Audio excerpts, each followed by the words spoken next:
ओम नमः शिवाय। आज तीज है, तीज व्रत बानी सभे, आपो सब होखब सभे, सुनब सभे। आज माता जी पर आ भोले जी से अपन सुहाग मांगतनी। ए पर गीत सुनब सभे। कैसा लागता कमेंट में जरूर लिखब सभे।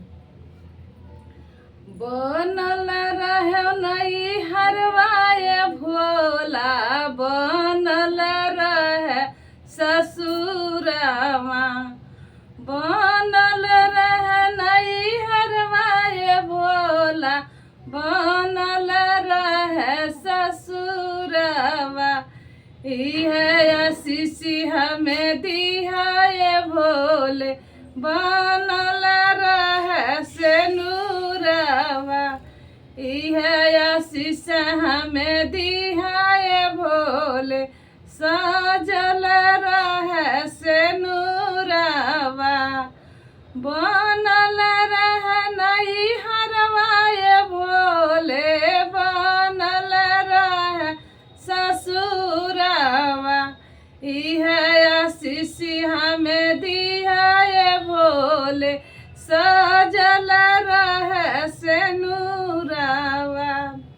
नैहर में दिहा भाई भतीजा, ससुरा में लहुरा देवरवा।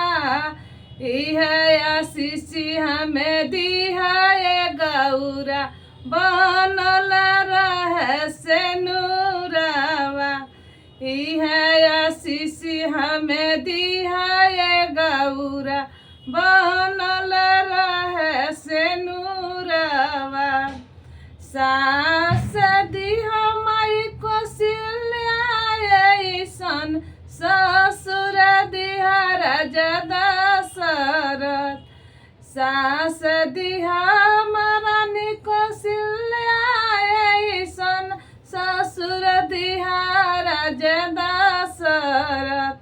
सैया दिहा मोहेरा में जैसे देवर भैया लक्ष्मण। सैया दिहा मोहेरा में जैसे देवर भैया लक्ष्मण। इहे आशीषिया दिहा गौरा माई, बनल रहे से नूरवा। बनल रहे नैहरवाए गौरा माई, बनल रहे ससुरवा। इहे आशीषिया दिहाए भोलेनाथ, सजल रहे से नूरवा। इहे आशीषिया दिहाए शिव गुरु, सजल रहे से नूरवा। ओम नमः शिवाय।